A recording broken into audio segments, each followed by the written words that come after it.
at the eMetrics Marketing Optimization Summit San Francisco, and I'm here with Bryan Eisenberg. He wrote some of the most influential books in the industry, and he's an amazing marketing speaker. Thank you. Thank you, Bryan. I'd like to ask you, today you keynoted the Conversion Conference, and it was Confessions of a Conversion Optimizer. And would you share with us some of the confessions? I'll give you the big summary. So, for those who've been in marketing long enough, may realize that the title, Confessions of a Conversion Rate Optimizer, is a play on David Ogilvy's book, Confessions of an Advertising Man. And it was a book he wrote in 1963, and he talked all about hiring clients and how important it was to sell. And he was one of those guys who said, look, you have to measure your marketing. It's not about being creative. It's not about winning awards. It's about results. Okay? And I shared a little video that you can find on YouTube called Sell or Else that he did in the 1960s.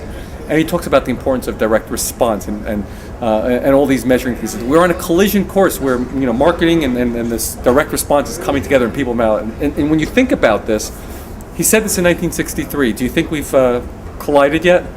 Well, maybe we've touched a little bit, but we haven't really collided. And that's 40 years ago. And he was a big fan of this because for the last 40 years of his life, he was a student of Claude Hopkins, right, who wrote Scientific Advertising, who was the first person who talked about, the importance of having a test campaign and going to the court of last resort to your customers in 1923.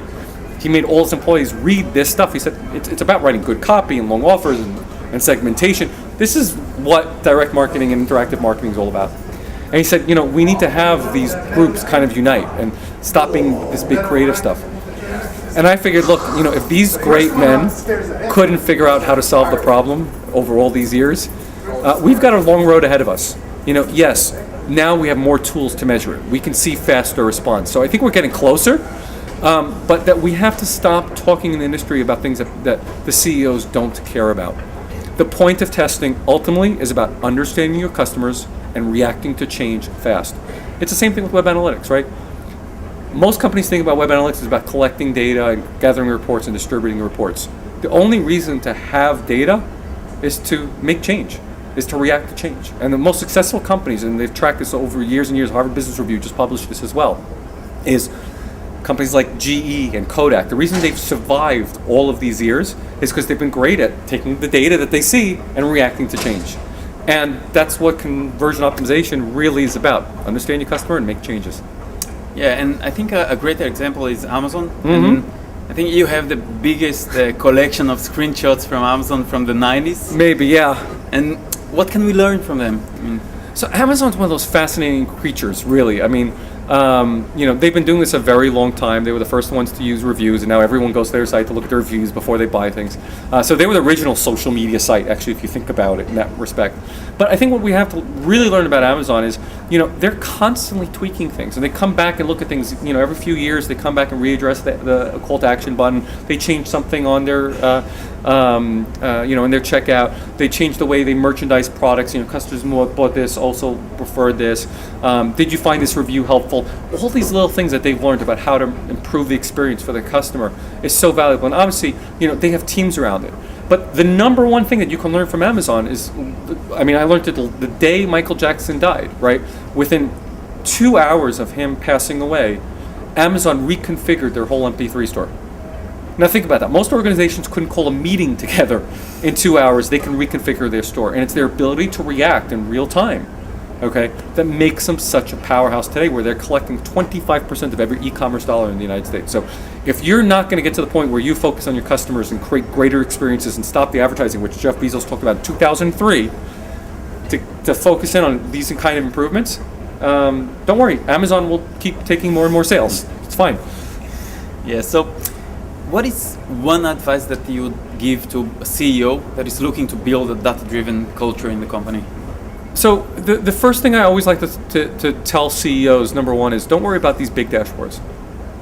Because it's very similar to either driving a car or driving a plane, right? You've driven a car before, correct? Yeah. Okay. What do you think would happen if you got behind a plane? You think you'd get very far? Well, I don't know. You might have to have training. I don't know. But the average person probably wouldn't, right? And what's the difference between the car and the plane, right? You think about all the controls, all the dials, all the data that they have to deal with, right? When I'm driving a car, I essentially only have to really be concerned about, for the most part, my speed. Yeah. Right? There's some other little dials and other information that are kind of important, right? Do I have gas? Do I not have gas? But when you focus in on one thing, that's what you get really good at. And so, you know what? Focus on the metrics that really matter to your business and have a plan on, hey, if this goes up, if this goes down, what do I do based on that information? If you just get good at making the change when it goes up and goes down, or you want more, you want less, you get good at adding on more data and just building on from there. Then maybe you'll fly a plane. So, what do you think about the growth of the industry? I mean, what are the directions that you see the whole, website optimization industry going? I think it's great. One of the things I do is on my blog, I keep publishing these list of free tools or low-cost tools to improve your website. And I remember the first time I did it, when I looked at it, there may have been 3-4 tools out there. And about 3 years ago, I published this list, and there were 69 tools. And last year, I published this list, and there were 99 free tools. And now I'm looking at the list, and I don't know how I'm going to publish it because it's like 150 tools. So we keep exploding with the amount of ancillary stuff to make our jobs easier, right? There's more testing tools. There's more landing page creation tools. I mean, just the other day, Copyblogger released something that creates landing pages using WordPress called Get Premise. We've got sophisticated tools and simple. It's really amazing. And I think that really is the fundamental change that has occurred to this industry is the ecosystem around it. And I think we're going to start seeing more of an ecosystem because, we talk about, the testing process needs 3 key components. It needs tools, people, and process. And so I've been trying to teach people this process since I started publishing, content in this space in 2001. So there's a lot out there. Guys, if you just need a simple process on how to do it, go find it. It's easy. The last part's the people. And what has to happen is CEOs need to invest in the people. Get them educated, get them trained on all the different aspects of online marketing, of customer research, and they'll start seeing a lot of better results. Right. So if people want you to speak at events or read your books, where can they find you? So, I had started an agency a long time ago, left that about 2 years ago, and now I've settled home where it's very easy to find me, and I'll always be at BryanEisenberg.com. That's the one thing I know is not going to change. So they can go to BryanEisenberg.com, my blog there. I have a list of stuff. I have additional resources on there. And they're welcome to find me anytime. And plus, I'm traveling. I'll be, New York, Spain, Europe, wherever. Israel, hopefully again. Can't wait. Excellent. Thank you very much, Bryan. Well, thank you very much.